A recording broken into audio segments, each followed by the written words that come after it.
حضرت عمر ہمیشہ حضرت ابو بکر سے نہ کوشش کرتے تھے آگے نکل جاؤں آگے نکل جاؤں آگے نکل جاؤں، ساری زندگی موقع نہ بن سکا۔ تبوک کا موقع آیا تو اللہ کے نبی نے کہا مال خرچ کرو، تو عمر کہنے لگے آج میں ابو بکر کو کاٹ سکتا ہوں، آج میں اس سے آگے نکل سکتا ہوں کہ وہ آج کل غریب ہے، میں مالدار ہوں، تو وہ تھوڑا لائے گا میں زیادہ لاؤں گا تو میں بڑھ جاؤں گا۔ لہٰذا انہوں نے اپنے مال کا آدھا حصہ آدھا گھر میں رکھا اور آدھا لے کر آئے۔ ابو بکر نے جھاڑو پھیر دیا، جو کچھ تھا وہ سارا سمیٹ کے لے آئے۔ جب دونوں پراپرٹی سامنے رکھی گئیں تو حضرت عمر کی بہت زیادہ نظر آ رہی، ابو بکر کی بہت تھوڑی نظر آ رہی، لہٰذا حضرت عمر بڑے اطمینان میں کھڑے کہ آج جیت خطاب کے بیٹے کی ہے۔ میں قربان جاؤں، اللہ رسول تو جانتے ہیں کہ کون کیا کر کے آیا ہے، تو میرے نبی نے سوال ہی بدل دیا، جو اس موقع کا سوال ہی نہیں۔ میرے نبی نے پوچھنا یہ تھا ابو بکر کتنا لائے ہو، عمر کتنا لائے ہو، اور یہی اس موقع کا سوال ہے، لیکن اللہ رسول جانتے ہیں کہ کس کے مال میں وزن زیادہ ہے، تو میرے نبی نے سوال بدل دیا، فرمایا عمر ما خلفت، واہ واہ عمر پیچھے کیا چھوڑ کے آئے ہو؟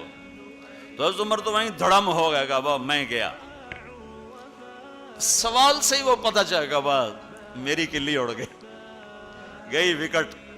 عمر ما خلفت یا ما ترکت لأہلک، یہ دونوں الفاظ ہیں، پیچھے گھر والوں کے لیے کیا چھوڑا؟ تو پہلے حضرت عمر بڑے جوش میں کھڑے تھے، پھر ایک دم ڈھیلے ہو گئے، کہنے باجی آدھا چھوڑا ہے آدھا لایا۔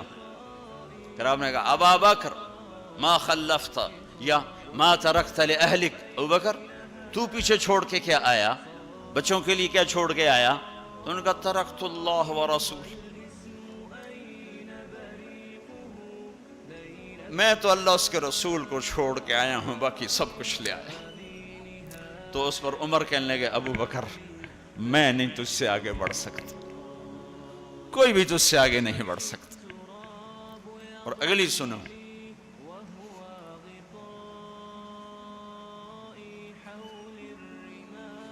اپنے کپڑے بھی دے دیے اور ایک ٹاٹ تھا وہ پہن کر اس کو کانٹوں سے سی لیا۔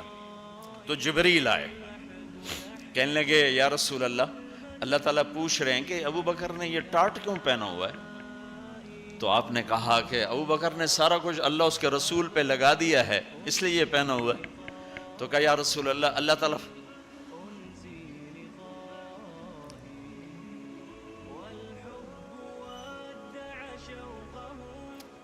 تعالیٰ فرما رہے ہیں ابو بکر سے پوچھو مجھ سے راضی تو ہے، مجھ سے راضی تو ہے، اس فقر میں مجھ سے راضی ہے؟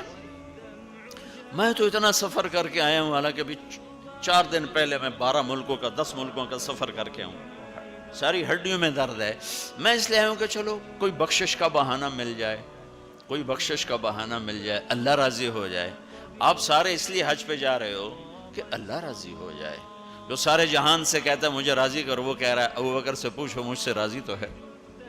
تو آپ نے کہا ابو بکر تیرا رب تجھے سلام بھی کہہ رہا ہے اور پوچھ رہا ہے کہ راضی ہو؟